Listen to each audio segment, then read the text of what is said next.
The year is 661 AD. The Islamic world stands at a turning point.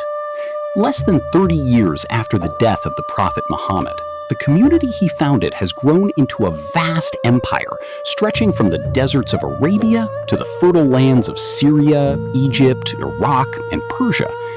Yet beneath this remarkable expansion lies a dangerous wound. A wound created by civil war. A wound that threatens to tear the young empire apart. For years, Muslims have fought Muslims. The conflict began after the assassination of Caliph Uthman ibn Affan. Questions of justice, leadership, and loyalty divided the community. On one side stood Ali ibn Abi Talib, cousin and son-in-law of the Prophet, chosen as the fourth caliph. On the other stood powerful governors and leaders who demanded punishment for Uthman's killers before accepting Ali's authority. The most influential among them was Muawiya ibn Abi Sufyan, the governor of Syria. The dispute eventually erupted into war. Armies met on the plains of Siffin near the Euphrates River. Thousands fought beneath the blazing desert sun. Neither side achieved a decisive victory. Instead, negotiations and arbitration followed. But rather than bringing peace, the process deepened divisions. Many followers lost faith in both camps. New factions emerged. Old alliances shattered. The unity of the Muslim world seemed farther away than ever. Then came a shocking event. In the city of Kufa, Ali ibn Abi Talib was attacked while praying in a mosque.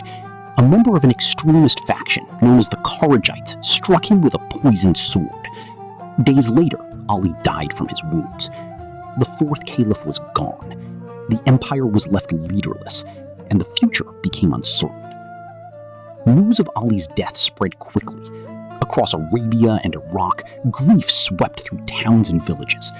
Many mourned the loss of a leader they admired for his courage, wisdom, and close relationship to the Prophet. Others feared what would come next. Would the fighting continue? Would another civil war begin? Could the Muslim community survive another conflict? No one knew. While uncertainty gripped Iraq, one region remained strong and organized: Syria. Its governor, Muawiya ibn Abi Sufyan, had spent years building a powerful administration. His armies were disciplined, his treasury was full, his authority was respected. As chaos spread elsewhere, Syria stood united behind him. Muawiya understood that the moment he had long prepared for had finally arrived. After Ali's death, many supporters pledged allegiance to his eldest son, Hassan ibn Ali. For a brief moment, it seemed that Hassan might continue his father's leadership. But Hassan faced enormous challenges. His supporters were divided, his military strength was uncertain, and many were exhausted by years of warfare. Across the horizon stood Muawiya and the powerful Syrian army. The prospect of another devastating conflict loomed over the Islamic world. Rather than plunge the empire into more bloodshed, negotiations began. Messages traveled between Kufa and Damascus. Representatives met, terms were discussed. The fate of millions depended on the outcome. Finally, Hassan made a decision that would change history. He agreed to step aside. In exchange, Muawiya would become leader of the Muslim world. The civil war would end, peace would return, at least for a time. In 661 AD, Muawiya was recognized as caliph.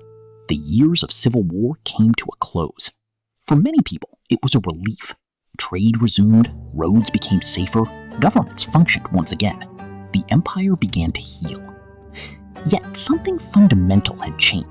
Previous caliphs had ruled as leaders chosen through consultation among the community's elite.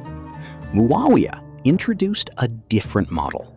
Power became increasingly centered in one family. Damascus became the capital of a new political order. What emerged was not merely a caliphate, it was the beginning of a dynasty, the Umayyad Dynasty, the first great ruling house of Islamic history. From its capital in Damascus, the Umayyads would build one of the largest empires the world had ever seen. Their armies would march across North Africa. They would cross mountains and deserts. They would eventually reach the shores of the Atlantic Ocean and the borders of India. But the divisions left behind by the Civil War had not disappeared. They remained beneath the surface, waiting. And in the years ahead, those divisions would once again erupt into events that would shape history forever.